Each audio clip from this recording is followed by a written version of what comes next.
हिंदू राष्ट्र की चिंता करने वाली बीजेपी सरकार को अचानक से मुसलमानों की चिंता सताने लगी। हिंदू राष्ट्र का निर्माण करते करते वो मुसलमानों के उत्थान पर आकर अड़ गई और उसने बड़ी साम दाम दंड भेद की नीति अपनाकर वक्फ बोर्ड कानून को पारित भी करवा लिया अपने सांसदों और विधायकों के सहारे।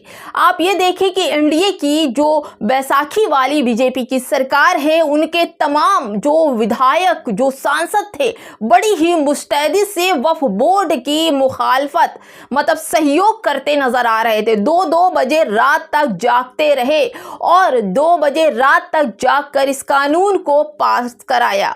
दोस्तों, वही अगर बात करें कि सरकारी किसी भी काम को करने के लिए सरकार या इनके मंत्री सामने दिखाई नहीं पड़ते, लेकिन वक्फ बोर्ड का मसला था, मुसलमानों के उत्थान का मसला था, मुसलमानों को आगे बढ़ाने का मसला था। तो इसलिए ये समर्थन वाले एनडीए और बैसाखी वाले नेता रात भर जागते रहे और जागकर इस काम को पूरा कर डाला। वहीं अगर आप देखें तो जिस कानून को जो कानून भाजपा लेकर आई है उस कानून को बाद में रिजेक्ट भी किया गया।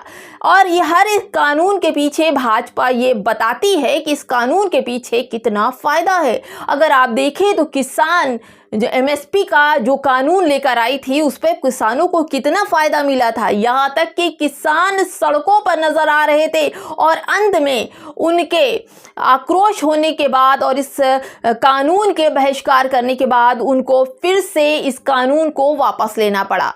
आप ये देखिए कि मुसलमानों पर ही कानून क्यों थोपा जाता है। 3 तलाक का मुद्दा हो गया या फिर आ गया वक्फ बोर्ड का मुद्दा, जरा भी एक दिन की 1 मिनट की हेरा फेरी सरकार नहीं करती, क्योंकि मुसलमानों से काफी ज्यादा मोहब्बत है बीजेपी सरकार को। आपने देखा नहीं इस मोहब्बत के जरिए यूपी कितना उफान पर है, हर तरफ अच्छी अच्छी बातें सुनाई पड़ती है। छोड़िए दोस्तों, हम आपको बता रहे थे कि बीजेपी को इस कानून से कितना फायदा मिलेगा। क्या वक्फ बिल के सहारे बीजेपी सरकार अपना वोट बैंक भरने की तैयारी कर रही है, या फिर राजनीतिक फायदा है या फिर आर्थिक फायदा है?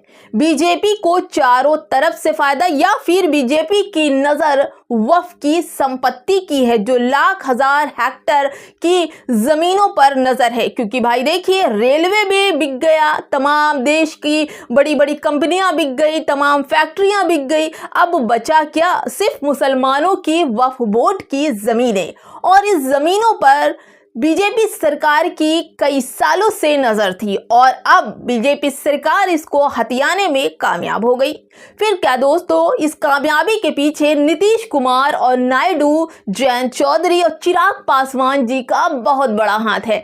चंद्रबाबू नायडू, नीतीश कुमार, जयंत चौधरी और चिराग पासवान का बहुत बड़ा योगदान है इस वक्फ बोर्ड बिल को पास कराने के लिए। दोस्तों, जो लोग टोपी और अफ्तार कर रहे थे रमजान में, मुसलमानों के पास पहुंच रहे थे और ये सहारा दे रहे थे कि हम आपके साथ खड़े हैं, आपके बराबर में खड़े हैं, आपसे कंधे से कंधा मिलाकर खड़े हैं, और खूब खजूर और तरबूज खाए गए अफ्तारी में।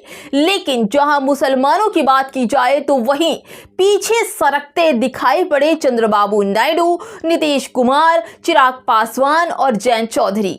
यही चिराग पासवान ने मीडिया के सामने कहा था कि जो कुछ भी हो रहा है वक्फ बोर्ड में वो गलत हो रहा है मुसलमानों के साथ, और सीधे ट्वीट भी किया था।